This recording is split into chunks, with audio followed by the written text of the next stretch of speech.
Hello, folks. Welcome in. Hi, everyone.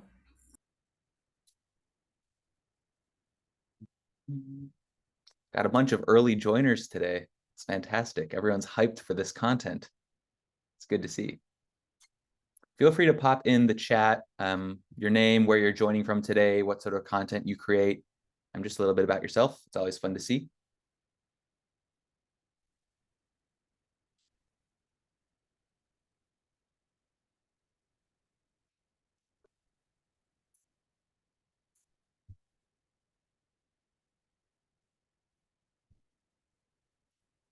Hi, Mike.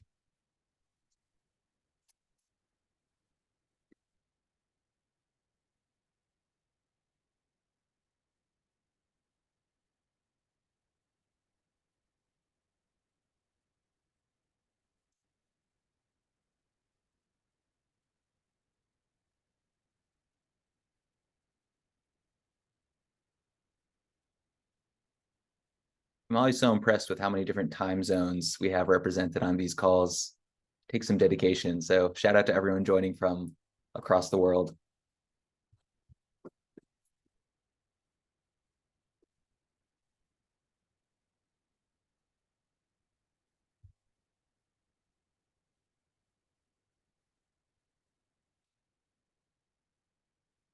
Cool. It's got tourism publications, architecture. It's awesome. All the different use cases.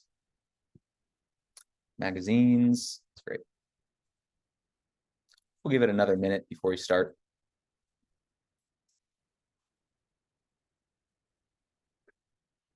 Real estate, awesome.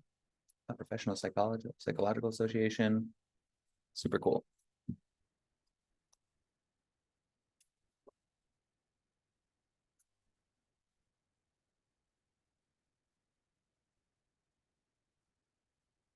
All right, well, we are going to kick it off, and I'll just mention that if you join a little late or you want to send this to a coworker or colleague, this will be recorded, and we'll send that out to you after the webinar, so no fear, you'll be able to review.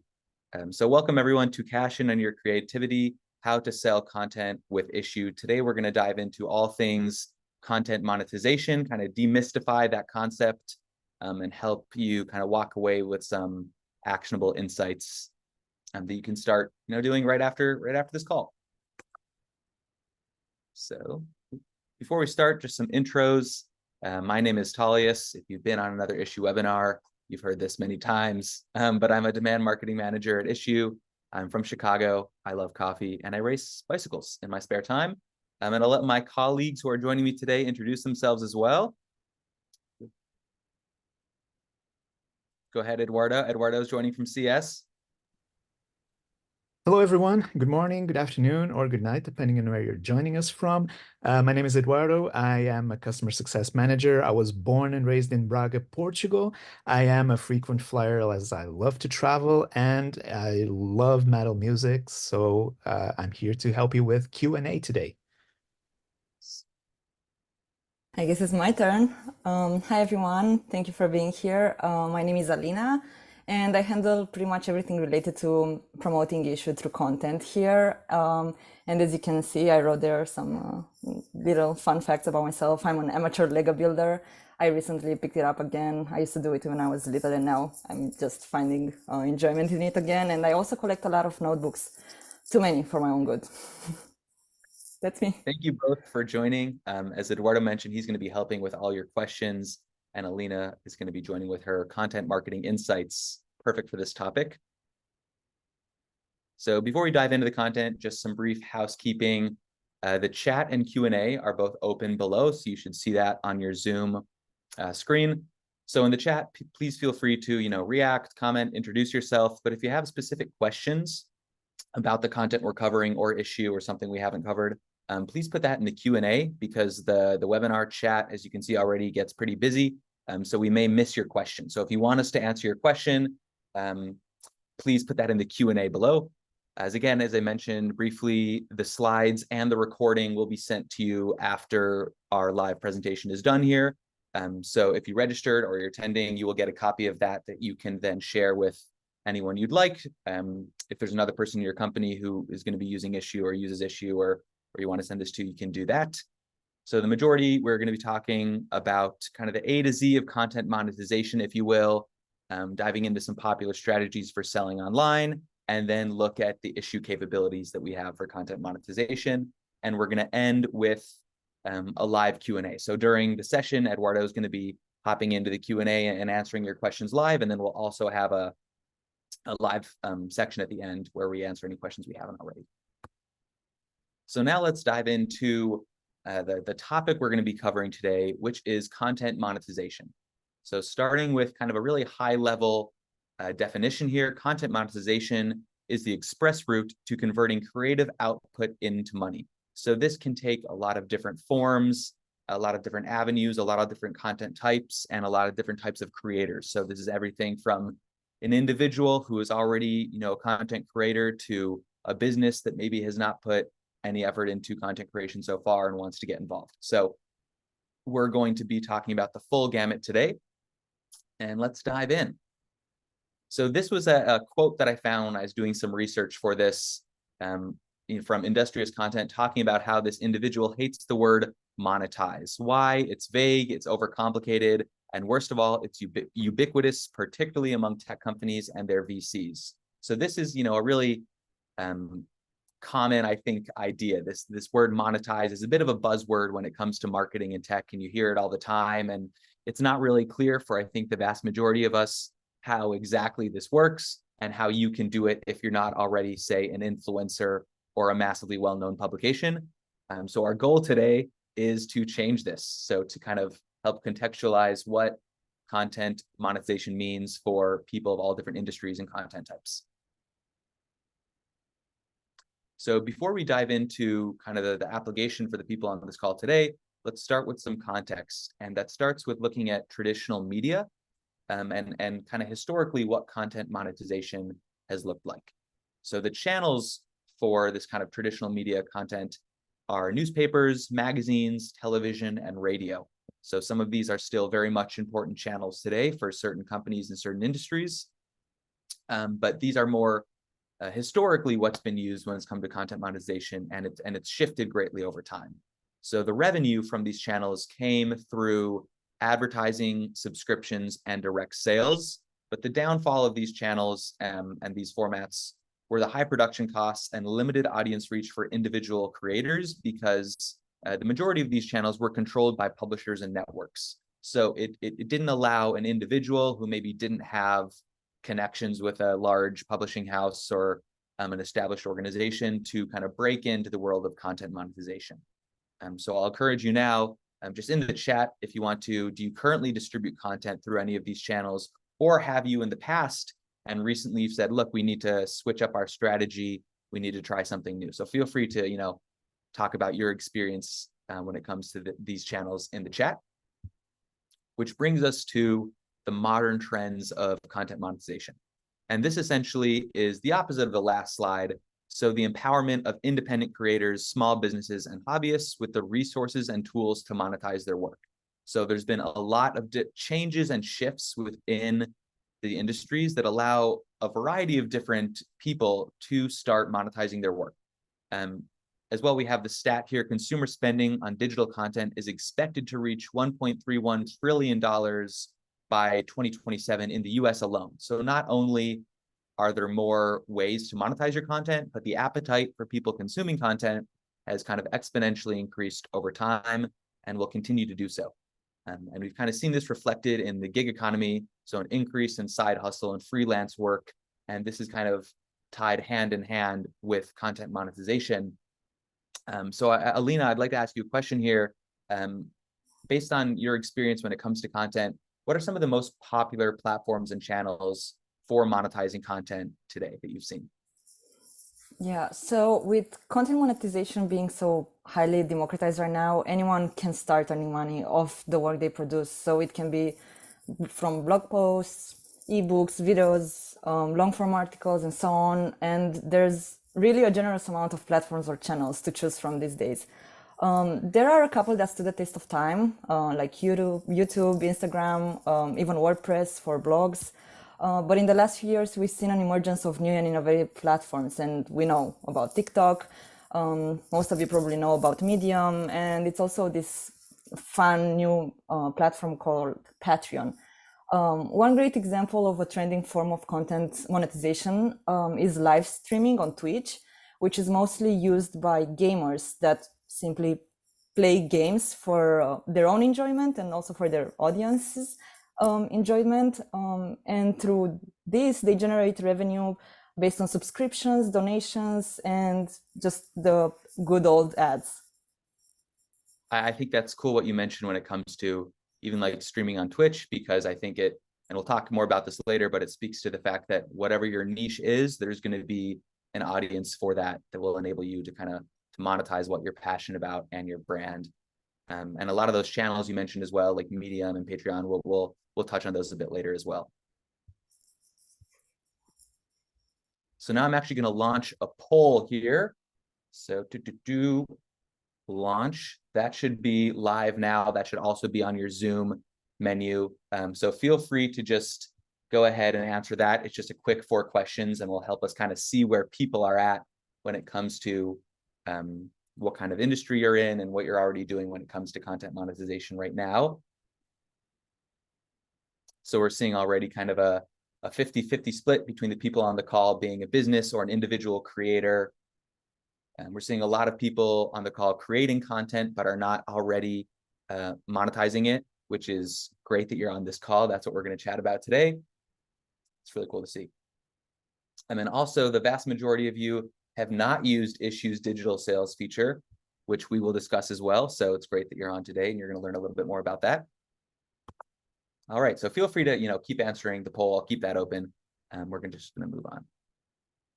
So now we're going to dive into some general context when it comes to popular strategies for selling online. So beginning to narrow into what actually are people doing to monetize their brand, their content, and what that looks like. So the first is advertising. And I've mentioned this both when it comes to traditional media and modern trends. And you might think advertising, I don't necessarily have the budget or the resources to do this. I'm not a major brand. I'm not a major corporation. But advertising has changed and shifted. And it is a great way for even small creators and individuals to begin to monetize their online presence, their brand, and reach a community that they may not be able to do already via organic content. So let's kind of break down just some of the basic terminology when it comes to advertising right now, so you have a bit of an understanding for what this looks like in 2024. So you have display advertising, which you've probably seen on social media, the top of paid search results on Google or a web browser, and within websites on the banner ads on their tops or sides of the website, and in apps, whether that's like a pop-up that comes in the middle of an app or website experience, an interstitial ad. These display ads can be static, animated, or video. And what's great about this is you can really target a specific demographic, location, age range, interest, etc. So you can do this with not a lot of money, and you can really dive into a specific audience that you want to reach. You also have native ads that seamlessly align with the media source. So for example, if you're looking through the Washington Post and you see an article that reads just like an article from whatever publication, but it's actually an ad for a specific product or organization, that's an example of a native ad. And a lot of this advertising is video content. So even, for example, if you're a YouTube creator, you share the revenue for the video ads that play on your YouTube videos. So there's just a host of different options when it comes to exploring advertising. Alina, can you talk a bit about some best practices for digital ads and what you've seen kind of leads to the best results? Sure. Nailing digital ads is what I've learned so far is all about being innovative, straightforward, and pretty much personal. So basically, the more personalized and relevant the ads you deliver to your audience are, the more they resonate with them, and the more they're likely to engage with your service or product. Visuals and copy are very important factors to keep in mind. Your ad needs to stand out in the digital noise because people are inundated by content these days. So we're talking about eye-catching content that's very easy to digest, very easy to relate to, basically. And you need to use great colors. If you want to use videos, it would be very nice to use just simple animations that don't take people too long to watch. And it's really also about the words that hook people in. It's pretty much about making people stop their scroll and think, hey, that speaks to me personally. And at Issuu, what we've noticed is that the ads that perform best are those that make people feel heard and understood. We always try to identify their pain points, to come up with ways to fix them, and then tell them about it. Tell them about the solutions we've built for them and how to use them. We don't really use any fluff. We don't use empty promises. We only try to deliver the answers and solutions they were waiting for. So pretty much keep it genuine, keep it targeted, and always keep your audience at the heart of all the content you put out, not only the ads. And I think that's so important, especially if you're working with a smaller budget. When it comes to advertising, really making sure that the copy, the images in your post and the targeting is really clear and speaks directly to the people you want to reach. Exactly. And so here are just some examples of these kinds of display ads and native ads we've talked about. From Airbnb on the left, this is a banner ad, same with the LinkedIn as well. So you can see what Alina was talking about. It's really pointed, it's really specific, and it's really clear. So there's not a lot of fluff, and it speaks directly to what they're trying to accomplish. So the next form of kind of popular strategies we're going to talk about is affiliate marketing. And affiliate marketing is essentially earning a commission by promoting other companies' products or services.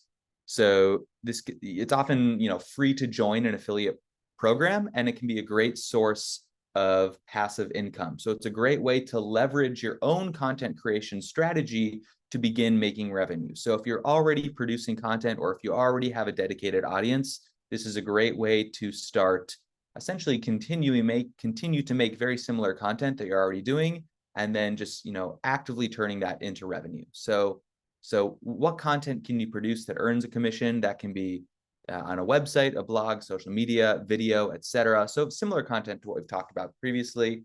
But as Alina has already kind of touched on, is that finding products and finding companies that resonate with your audience and integrating them into your content in a way that feels natural and genuine and not forced is going to be the most effective way to begin looking at affiliate marketing strategies. And I've just linked down here as well top affiliate programs for 2024. So if you want to look at just some examples of what these formats look like, just to see if it fits with your current kind of content creation strategy, that's a great way. That's a great place to check that out. So Alina, can you talk to us a bit about the importance of authentic content, and then how people can use that specifically for affiliate marketing? I know you've already kind of talked about the importance of that authenticity. Yeah, exactly. And it's exactly what you mentioned before. It's all about content that's genuine. How I've thought about it is kind of like having a conversation with a friend where you're sharing something that you're really interested and passionate about, but you're doing that because you love that thing or that experience that you've been through. You're not trying to get something in return. So in the world of affiliate marketing, this credibility, this authenticity, credibility, let's just say that, I can pronounce that right now. It's gold. That's because people can spot a hard sell from a mile away. I think I can speak for everyone when I say this, everyone is sick of being sold something. And nobody likes it.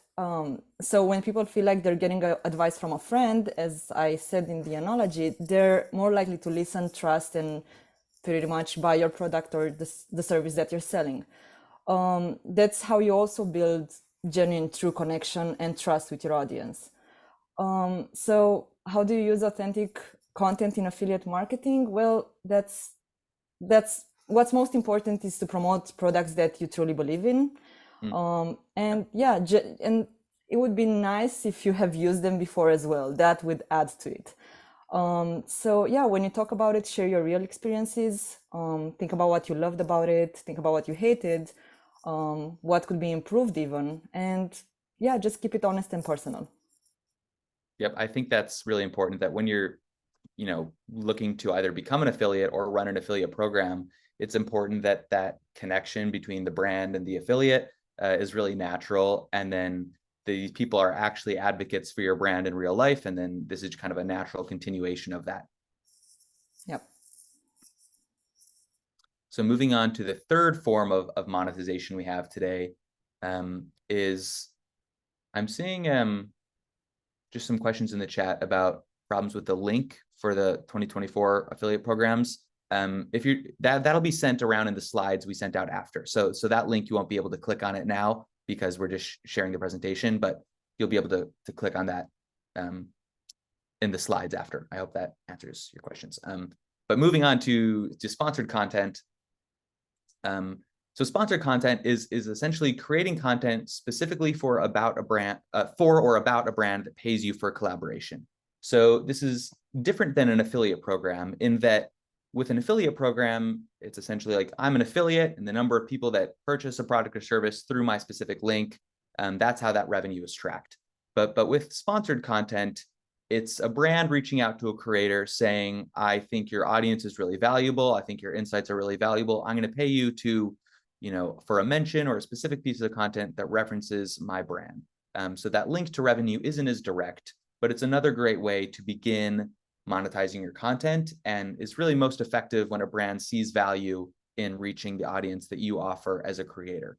So again, this can be, for the people on the call today, this could work both ways. So if you're an established brand on the call today, you might want to think about working with individual creators and sponsoring content for individual creators. And if you're a creator on the call today, you might want to think about working with brands and reaching out to see if they want to sponsor you to create relevant content. So again, what can this content look like? This can be social media posts, podcasts even, which have become increasingly popular, videos, articles, and blog posts, and really any sort of content that you can think of.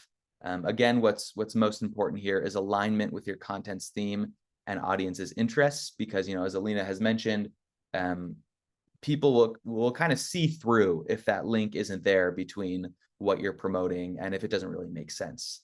And again, you want to maintain that transparency and authenticity to keep the trust of your audience, because if people kind of realize that something doesn't sync up here between what you're promoting and what you say you kind of believe in or what your ethos is, that will lead to a loss of trust.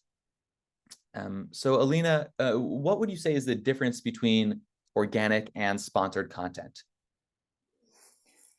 When we think about this too, it pretty much boils down to the source and intent. So organic content is what you create out of passion or out of the intent to engage with your audience, and it pretty much grows its reach naturally through shares, likes, comments. We know this.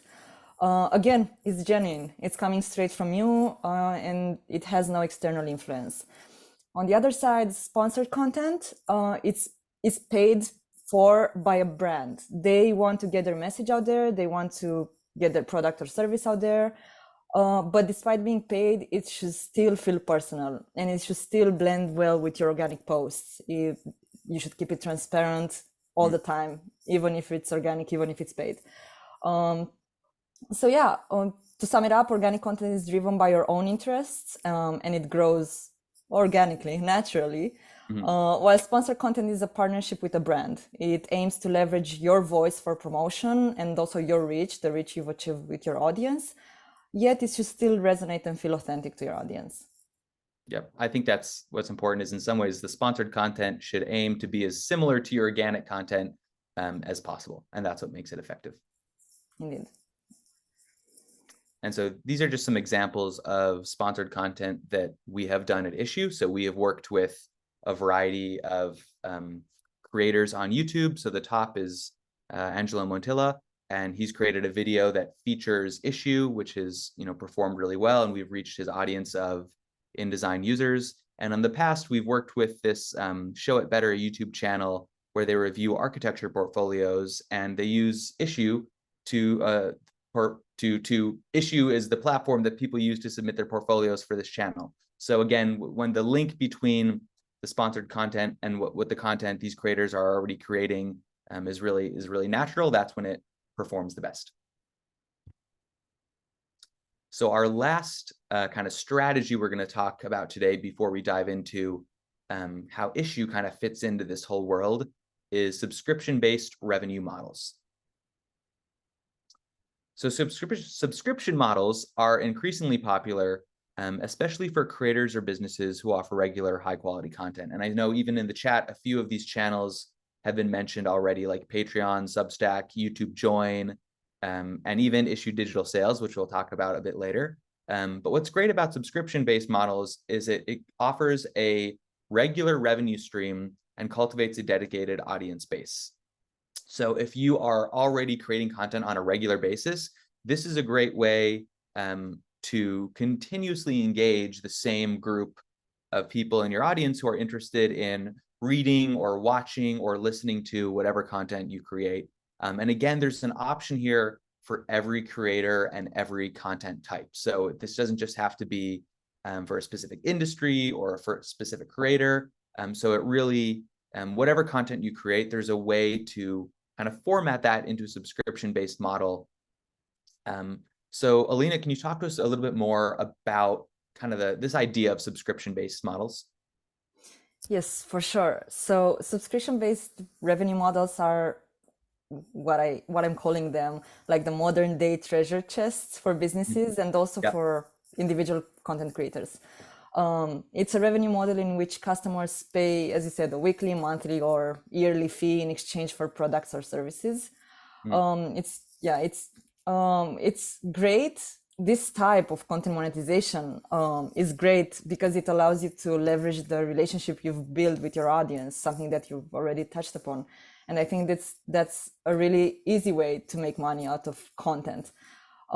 It's secure, it's steady, it keeps coming. And the best part of it is that it's not as hard to get it started as you would think.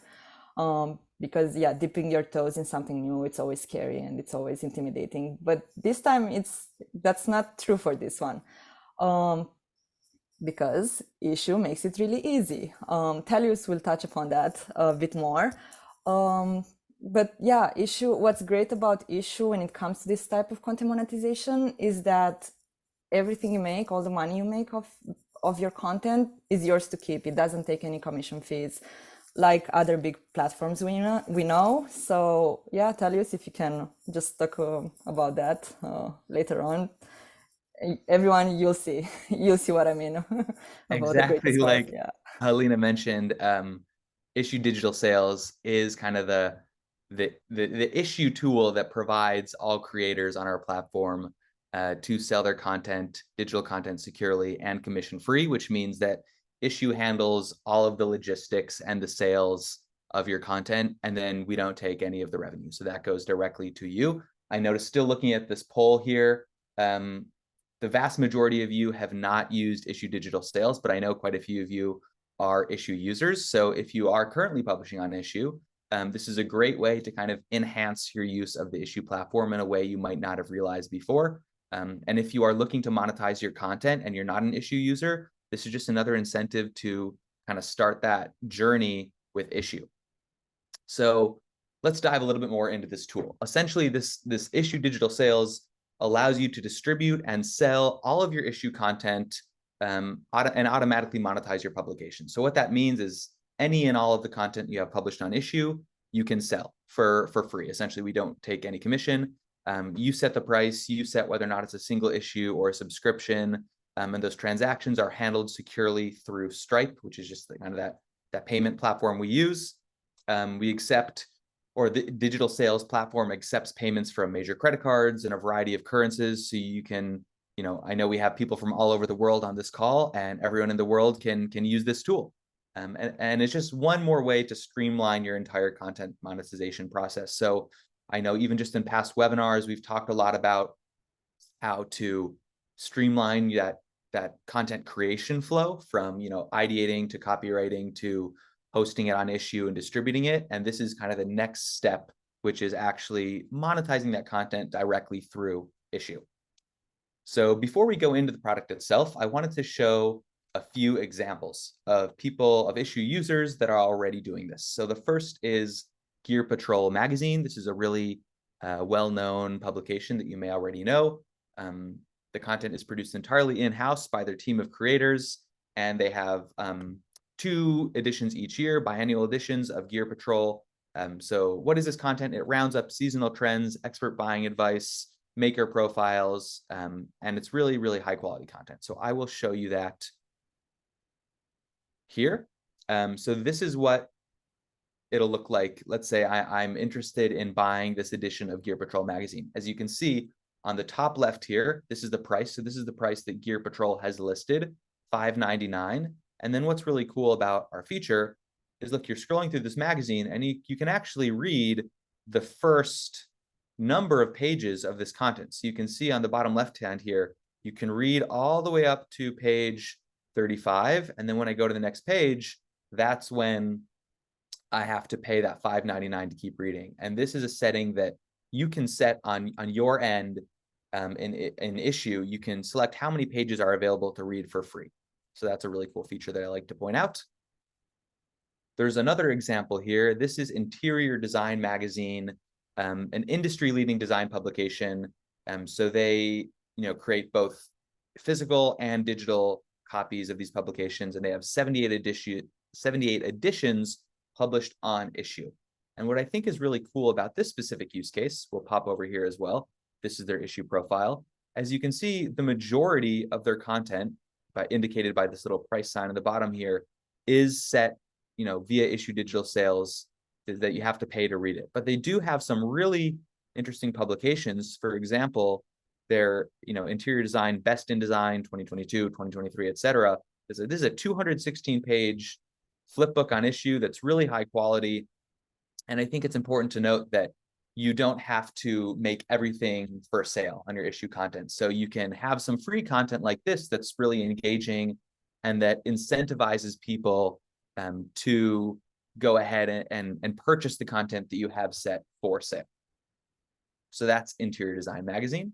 And again, we have these examples linked here so you can kind of take inspiration from this digital sales strategy after I send these slides out after the webinar. So another example here, this is Kanu Culture Batini Books. And this are the kind of the publications from Steve West, who is a prolific respected researcher and authors of outrigger canoe sports and stand-up paddleboarding. So the content that this individual produces is really spans the gamut from books, guides, magazines, and catalogs. And we won't dive into this account right now, but I just wanted to show that there's a variety of different content you can set for sale via digital sales. So it doesn't just have to be, like a specific magazine. It can be a book, a guide, a catalog, etc. Including, this next example, the Solutions Journal, which is kind of the shorter form, academic journal-based content that is really compelling and that you are really inclined to just to purchase even for this low price of like $5. So it's a great way to kind of span the gamut of different content that you can set for sale. Other use cases include sheet music, graphs and informational content, guides, repair manuals, newspapers, and more. So whatever content you produce today, there is a fit there if you're already publishing on Issuu or not to use Issuu digital sales. Which brings us to a demo. So now let's go into the actual Issuu platform, and then we'll take a look at where digital sales lives and how you can begin setting a content for sale. We're not going to go through that whole flow, but we're going to kind of introduce the tool and how you can begin exploring your own usage of digital sales. So for example, this is, you've logged into your Issuu account. This is your main dashboard. Let's say you want to go to your most recent publication. Right here, we have an example from the Good newspaper, and they are an Issuu publisher. So this is your publication here. It's a newspaper, a great piece of content to set for sale, and you want to go ahead and activate that digital sales feature.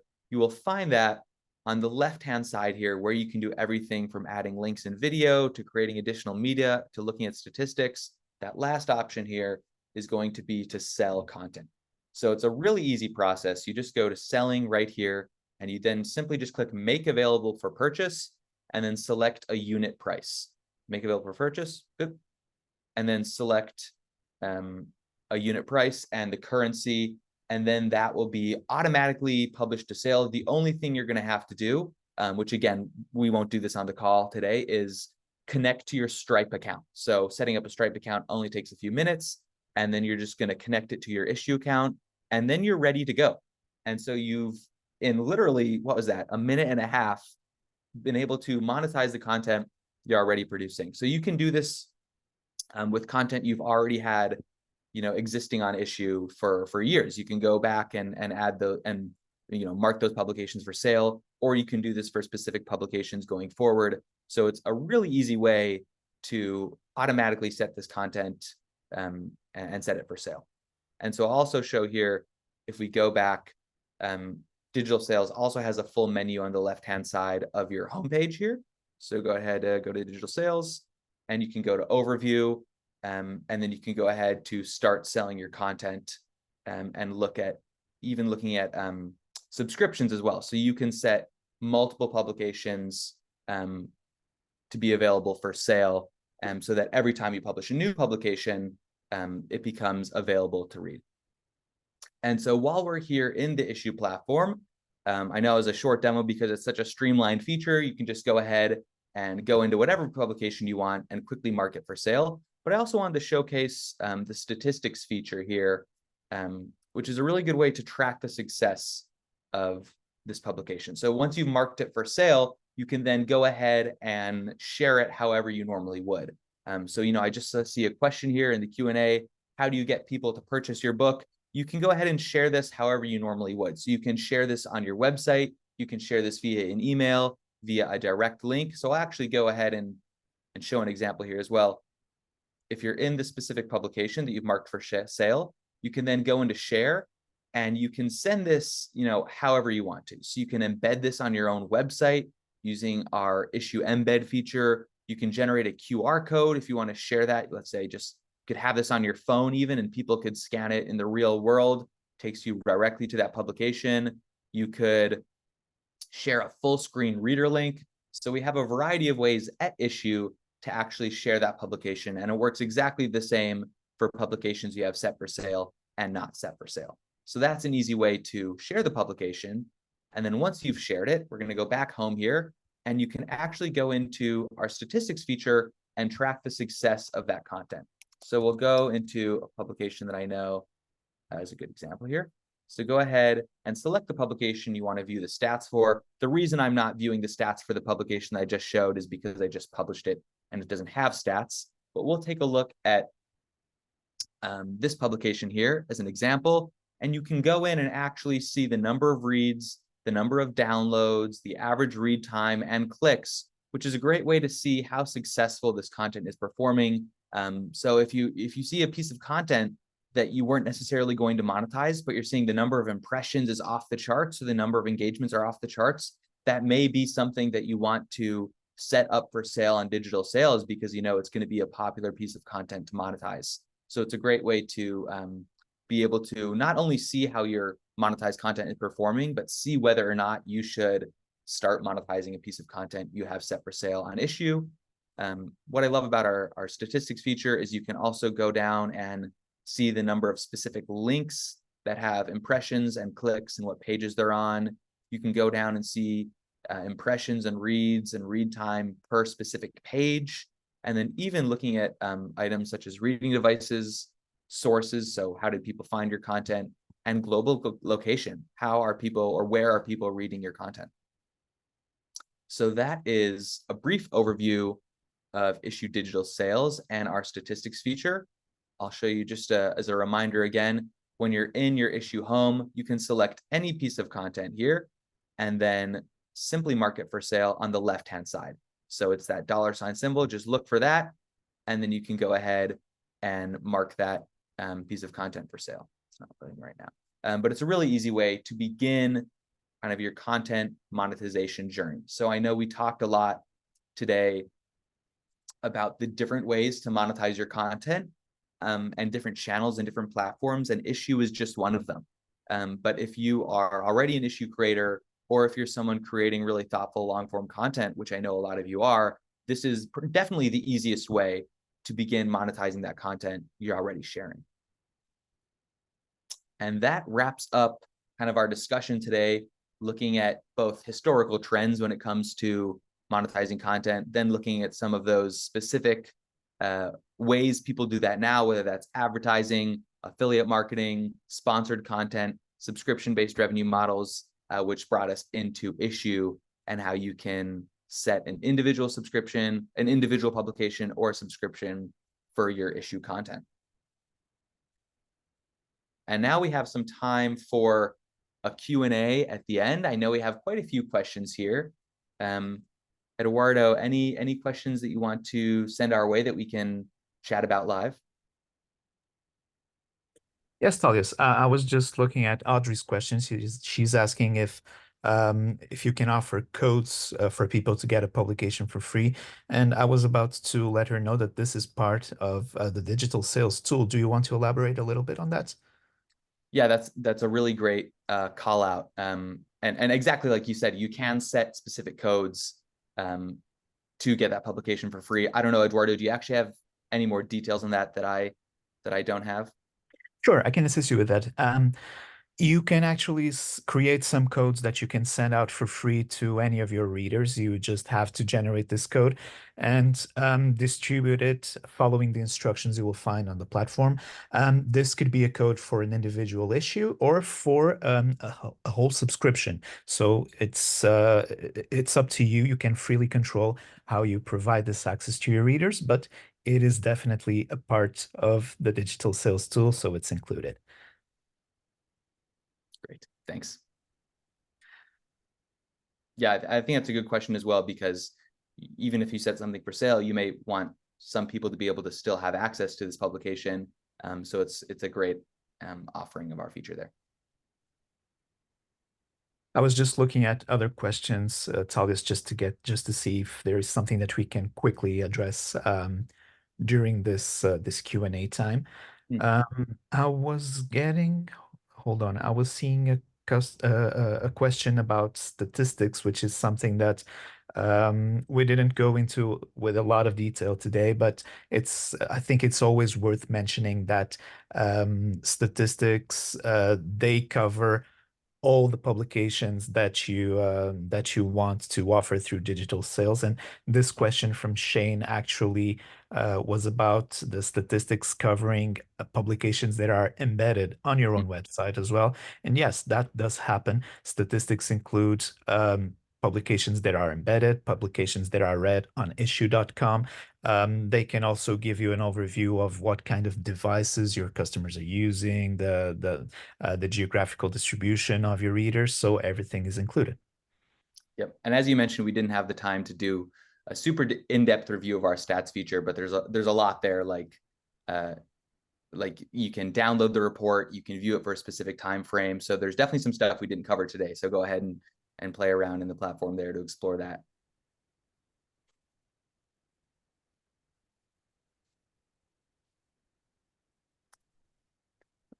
Okay, I don't know if we have any more time for other questions. I'm just trying to go through the list because we have 14 open questions at this point. So I'm just trying to filter out some of the most interesting that can be interesting for most of the attendees today. Let me just check if there is anything else we can go through. I see just one here that caught my eye from Susanna. Can Issuu be used for a brochure that is free and distributed via email to specific recipients? So that is definitely something you can do. In that case, you wouldn't necessarily use our digital sales feature, but you could mark your publication as unlisted, so it would not appear on your public profile, and then just send that link via email to those specific recipients, and those would be the only people who could read your publication.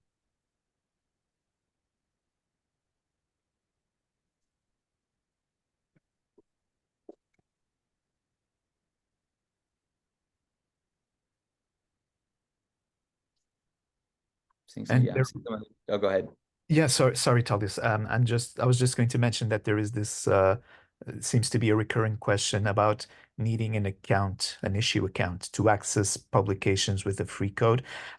Yes, that is necessary because we need to establish some distinction between users that can access the contents they have purchased and users that cannot. So for that purpose, an issue account will be necessary. And obviously, if you want to assign a free code for someone to be able to read your publication for free, then yes, you still need to have an issue account. Yep.